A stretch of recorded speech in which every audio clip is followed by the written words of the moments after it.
Jangan paksakan penaikan PPN.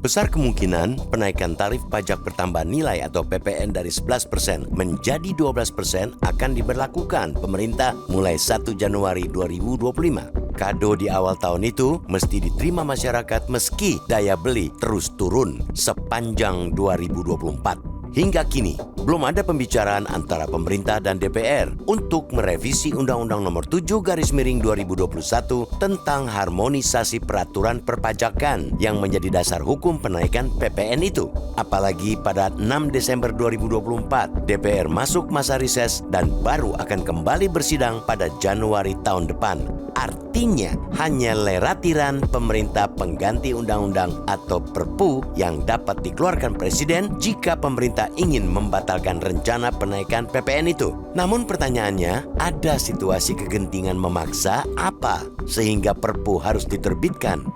Sepertinya opsi itu pun tak akan diambil Presiden, mengingat penaikan PPN itu ada dasar hukumnya. Menilik Undang-Undang Nomor 62/2024 tentang APBN tahun anggaran 2025, dapat dipandang wajar jika pemerintah tetap menaikkan PPN. Bagaimana tidak dengan rencana belanja 3.621,3 triliun pada tahun depan, pemerintah hanya punya duit 3.005,1 triliun rupiah. Artinya ada defisit 616,19 triliun rupiah yang mesti ditalangi. Kalau bukan berutang, pilihannya efisiensi dan pungutan negara yang mesti ditambah buat menalanginya. Dari rincian Perpres nomor 201/2024 tentang rincian APBN tahun anggaran 2025, terlihat jelas pemerintah memilih ingin menambah pendapatan negara ketimbang berutang. Dengan pemberlakuan PPN 12%, pemerintah menargetkan penerimaan PPN dalam negeri 609,04 triliun rupiah. Target PPN itu naik 23,4% dari tahun sebelumnya 493,3 triliun rupiah. Jelas tambahan PPN itu masih belum mampu menutupi besaran defisit APBN. Karena itu, siap-siap saja pemerintah akan menambah pungutan pajak lainnya termasuk cukai. Terbitnya Perpres pada 30 November 2024 itu sekaligus menandai sikap pemerintah yang tetap akan jalan terus dengan menaikkan tarif PPN meski penolakan dari masyarakat dan dunia usaha terus menguat. Pemerintah berdalih tergerusnya daya beli masyarakat yang diperparah oleh tambahan penaikan PPN itu akan diganjal dengan guyuran bansos dan PPNBM atau pajak pertambahan nilai dan bea masuk yang ditanggung negara. Tak cuma itu, insentif utamanya untuk industri padat karya juga tengah disiapkan pemerintah. Namun, itu hitung-hitungan versi pemerintah. Masyarakat yang kini banyak yang sudah turun kelas dari menengah menjadi menuju menengah dan rentan miskin tentu juga punya hitung-hitungan sendiri.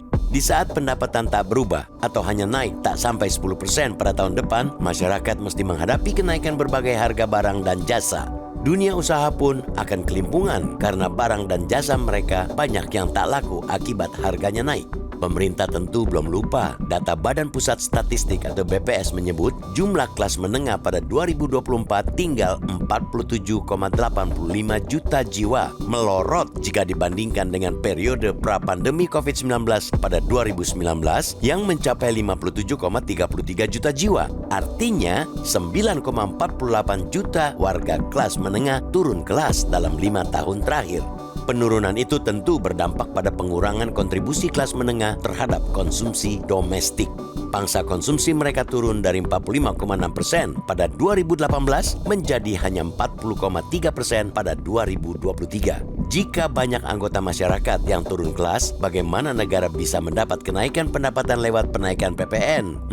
Pemerintah tentu mesti memikirkan dampak penurunan konsumsi tersebut. Apalagi BPS mencatat ekonomi kuartal 3 2024 hanya mampu tumbuh 4,94% secara tahunan, anjlok dari 5,05% pada kuartal 2 2024. Itu semua diakibatkan turunnya konsumsi masyarakat yang selama ini jadi tumpuan utama pertumbuhan ekonomi nasional. Berkaca dari semua itu, sebenarnya simpel saja jalan keluarnya. Ketimbang memaksakan penaikan PPN yang berdampak langsung pada daya beli masyarakat, lebih baik pemerintah memangkas pengeluaran yang bukan prioritas. Belanja-belanja besar yang bersifat jangka panjang sebaiknya ditunda dulu di tengah anggaran yang pas-pasan. Gunakan anggaran yang ada buat menyelesaikan persoalan yang bersentuhan langsung dengan masyarakat. Mimpi indah tentu dibolehkan, tapi hidup di atas realitas itu kewajiban.